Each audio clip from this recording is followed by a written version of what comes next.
Leurs conclusions peuvent-elles être partagées? Merci beaucoup. Merci beaucoup.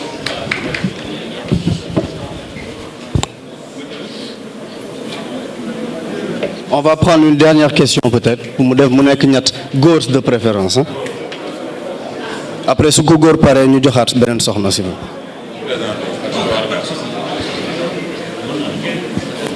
Ok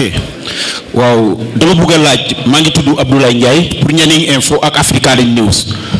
donc li may laajte dafa am ancien régime yaa ngi leen doon wax ne factures yi ñuy def dafa bari ñooñu est-ce que vous êtes prêts ñu topp leen mooy ñi nga xam dañ doon def ay factures yoo xam ne yaa ngi ko doon expliquer ci lu jaarul yoon yaakaar nañu bari dégg nañ ko fii ñooñu est-ce que dañ leen di bay parce que mënuñoo dina jiiñ li ñooñu nga xam dañoo def ay factures yoo xam ne gis nga ne jaaduwul nga ne vraiment wax nga ko fi insisté ñooñu fan ngeen jëm ak ñoom parce que aussi gis naa nga insisté ci ay factures yoo xam ne daal vraiment dañ doon lekk xaalis bi ñu ngi ko gisee daal ñooñu fan nga jëm ak ñoom maa ngi tudd Abdoulaye Ndiaye maa ngi jógee Nianing maa ngi waa bokk det di liggéeyal Africa News. Ok, merci beaucoup. À vous la parole déjà.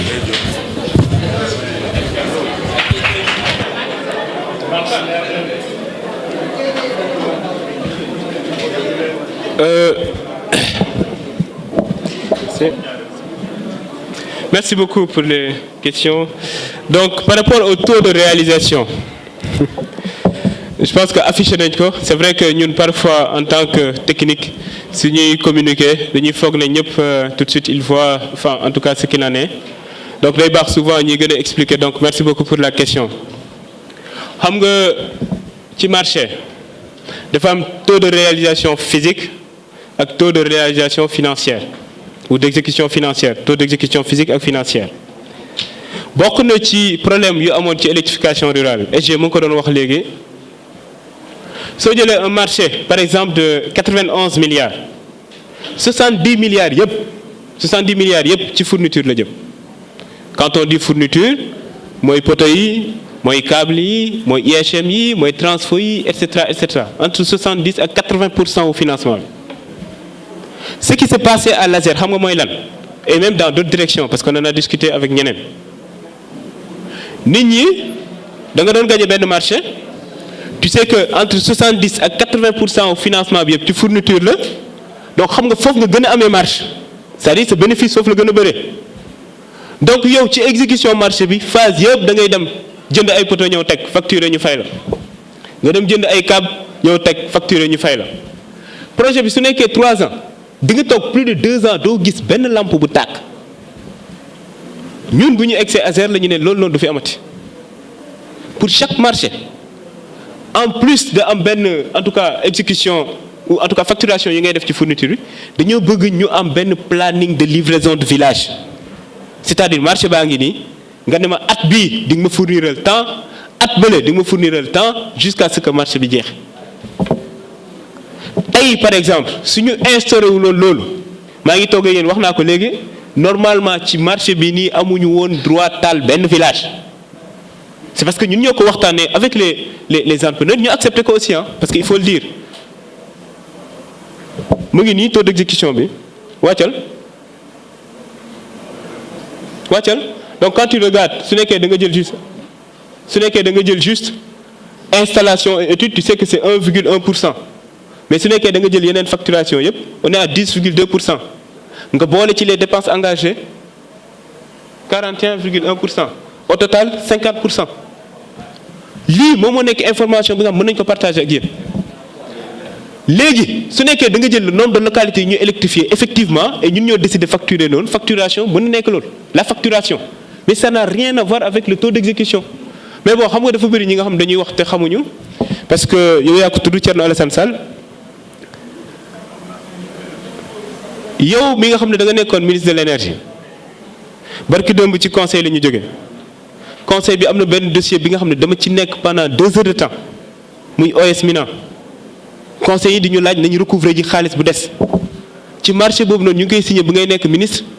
ñu ne décaissé nañ ci instant bu may wax ak yéen plus de 45 milliards 10 ans après 300 villages rek lañ ci taalagum waxoo ci loolu marché bi nga xam ne signé nañ ko bu ñu koy signé sa boobu noonu fekk ñu fi bu ñuy décaissé xaalis fekk ñu fi. En moins de 6 mois d'exécution ngay tëb di dal da ngeen ci war a électrifier 600 villages kooku jàpp na ne Sénégal yi dinañ ko jël au sérieux 37 milliards gën na donc dañ ci électrifier 600 villages te mu biir ko ni que 37 milliards yi su la neexee nga jël xaalis bi 91 milliards 50 milliards yëpp fourniture la su neexoon entreprise bi ci 37 milliards yi mu jot mu dem jënd juste ay fourniture ba na taal benn village mënoo ci dara parce que c'est contractuel ñun ñu waxtaan pour ne dañuy xel di taal au fur et à mesure ba pare di facturer noonu yow nga takk rajo yi parce que am na kenn ki nga bëgg a défendre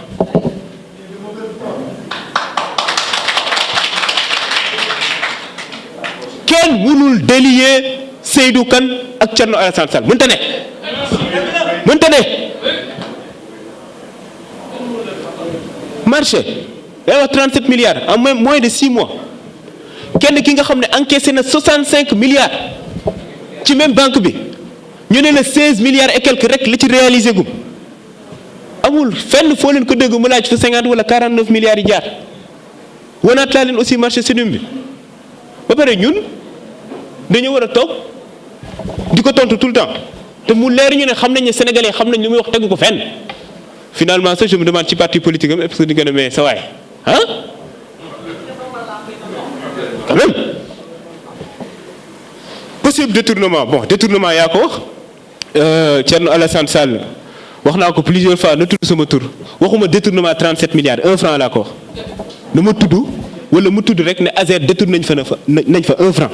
franc laa wax na ko wax rek yëpp leer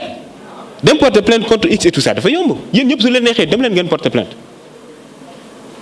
sauf que ci marché bi moom ku ci porter plainte presse bi dina ko reprendre le lendemain parce que am na ku yor xaalis kuy joxe soo ci bindee article 10 lignes sax dinañ ko génnee ci presse yëpp lendemain bi ñëpp xëyee ko parce que 300 000 ak 200 000 yi ñuy joxe moom xam nañ ko te xam nañ sa ci kan lay jaar kooku fay ñeneen ñi on sait tout dañuy noppi rek c'est juste que loolu yëngaluñu xam nga lu tax yëngaluñu parce que am na ñu bëri aussi ils s'inquiétaient pour ça ils se disaient mais yow lu nit ñi di wax nii yëpp yëngalul ma ne leen ñii en fait dañoo xamul lu ñu dund. avant le 24 mars 2024 lan la ñu dundul avec la presse sénégalaise lan la ñu dundul ci ñi nga xam ne dem nañ kaso loolu it ñu ko doon dund da nga doon xëy amul benn instant ñu testé na ici repose Pastef ci ay dossiers depuis 2021 lan la ci presse waxul ak ay chroniqueurs loolu noonu su nekkee suñu leader lañ doon tudd ñun on vivait ça dans notre chair parce que xamoon nañ lu ñu wax dara amu ci donc ñun la doon métti ñu dund loolu yëpp donc ku nekk suñu leader dund lu gën a métti te ñun ñëpp ñu xam ne ci dëgg la nekk yow nga egg si au pouvoir nekk di doxal dëgg moom ay nit ñi nga xam ne xam nga ne lu nga nekk di def arrangé wu ñu nekk di dal sa kaw loolu wala inquiété c'est qu'on n'est pas prêt nous sommes prêts nous sommes prêts. Conclusion sur rapport Cour des comptes su génnee dès l'instant xam nga ñun ñoo war a publier les rapports de la Cour des comptes wala yeneen rapport mais lu ci gën incha allah di ngeen ko gis rapport Cour des comptes bu nit ñi di wax sax par rapport à Intermoc rapport provisoire bi la je pense que su paree rek waa Cour des comptes dinañ ko publier ñun ñi concerné wuñu donc yoruñu ko. Poursuite donc oui c'est une très bonne question. En fait, oui, il y a faux usage de faux. Mais xam nga man du man maay recevoir les factures. AOPA EPC moom moo recevoir les factures porté na plainte. Mais ku mu porté plainte comme dafa daw xam nga loolu mënatu ci dara. Donc peut-être su ñëwee wuyu si instant bi réglé nañ ko.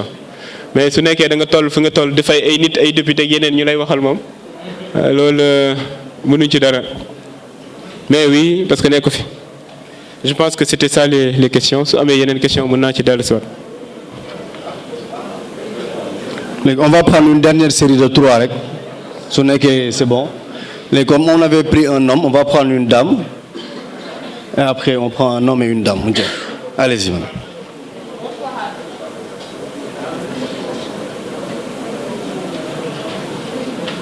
Bonsoir à tous maa ngi leen di nuyu bu baax a baax bonsoir DG donc c'est Lalla Rassoul journaliste Sénégal 7 ma première question dafay concerner les 37 milliards donc dégg nañ la ci biir wax nga andi ay clarification par rapport ak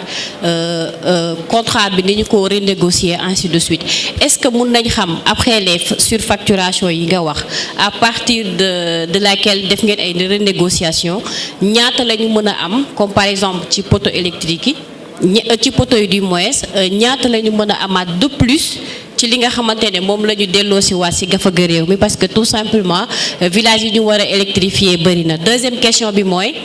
ñu man presque def naa le tour du pays bëri na ci ay villages les plus reculés souvent dañuy yóbbante ay questions fan lañ mën a jaar ba par exemple signaler ni village X ou Y amul courant est-ce que teg ngeen benn plateforme boo xamante ni peut-être dina yombal mbir mi wala yan perspective ngeen jël par rapport ak loolu fi may jeexalee mooy est-ce que pare nga pour débattre ak Thierno Alassane Sall ma tëgg débat bi.